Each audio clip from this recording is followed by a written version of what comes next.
Recent technological advances in less invasive surgical procedures have led to new interest in the use of lasers for spinal surgery.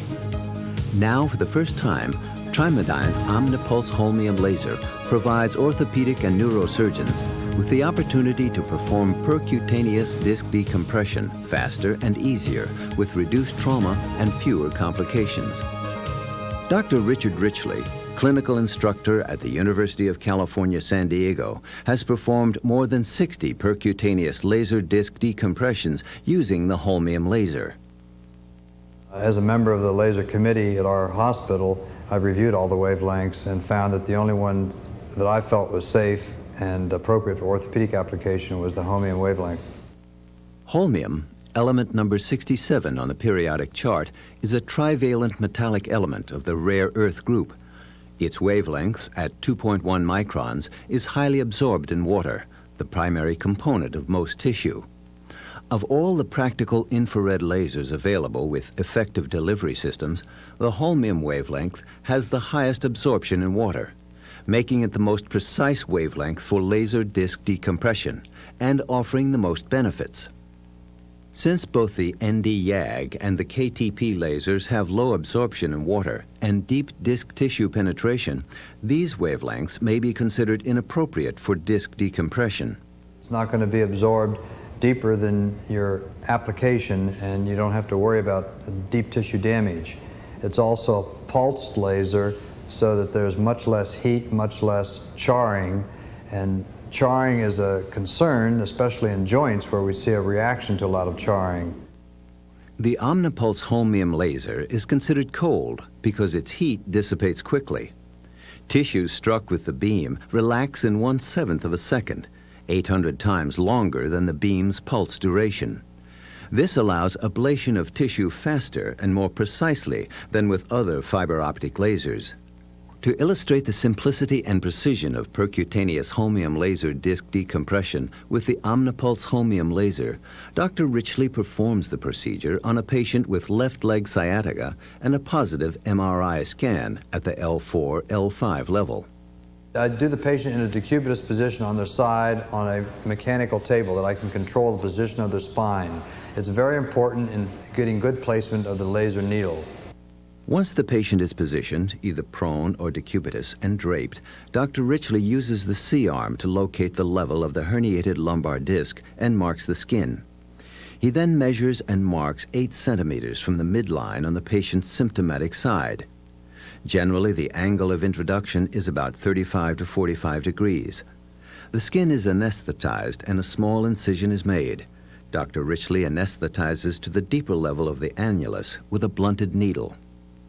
After the introducing needle is correctly placed, Dr. Richley inserts the holmium laser fiber into the needle.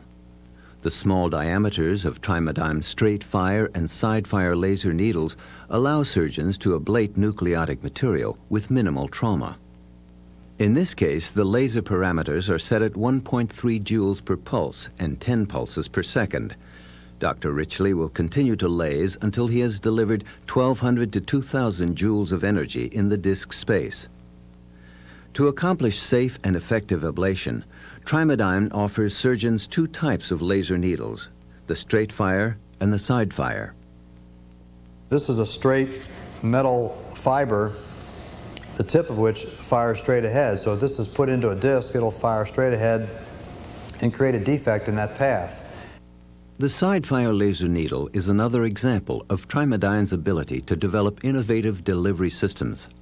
The side fire uses proprietary energy reflecting optics to transmit energy at approximately 90 degrees to tissue.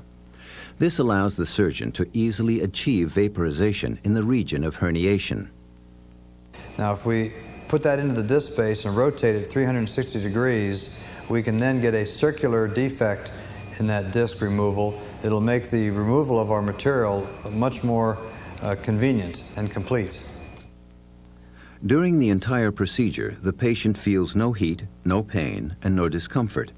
He remains awake and provides continual feedback.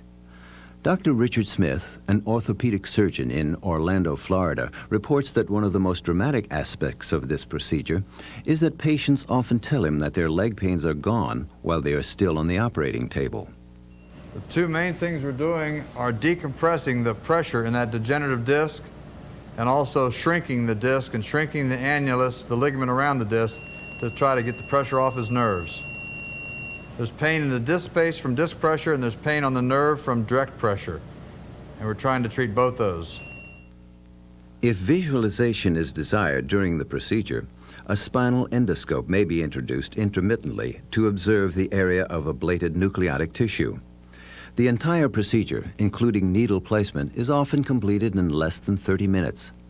The OmniPulse holmium laser's simplicity and efficiency provide surgeons with a safe, fast, and economical technique. The risk and factors involved in open procedures versus a percutaneous procedure are much greater. Bleeding quite often is a factor. They require either blood transfusions or blood readiness. Laser procedure requires no blood and no bleeding. There's much less pain involved in a percutaneous procedure. An open procedure is much more painful. There's an incision and a lot of recovery. A percutaneous laser patient is out of the hospital after about an hour postoperatively. Laminectomy procedure requires 3 to 5 days of convalescence and a long course of morbidity.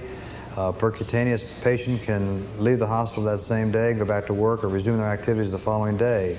So it's a great deal of difference in the morbidity and the rapid recovery in the two procedures. Other methods, such as chymopapane injections, may cause severe side effects, including anaphylaxis. Microsurgical lumbar discectomy and mechanical percutaneous discectomy also present the possibility of undesired complications.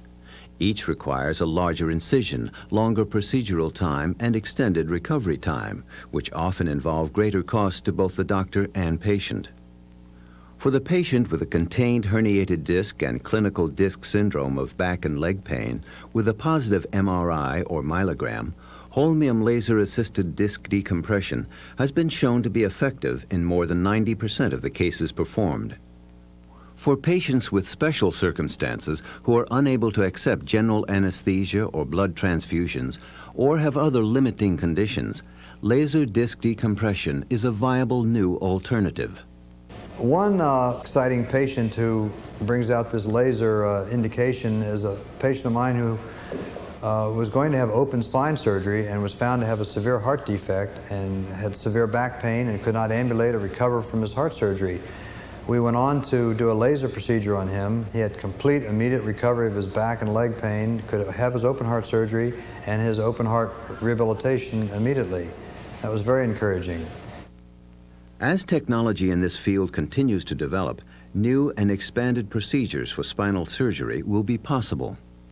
When we can look inside the disc space with good visualization and technique, we could probably expand this procedure to inner body fusions by causing enough debridement to allow the bones to fuse. So I think the laser, along with endoscopic advancements, will improve our techniques. Trimedyne's straight fire and side fire laser fibers, along with the OmniPulse holmium laser system, represent an important development in this technology. Designed and engineered with the user in mind, the laser is compact, self-contained, and easy to use, and features solid-state operation, advanced coupling to delivery systems, a swiveling menu-driven control panel, air-cooled operation, single-phase electrical service, and high-pulsed energy.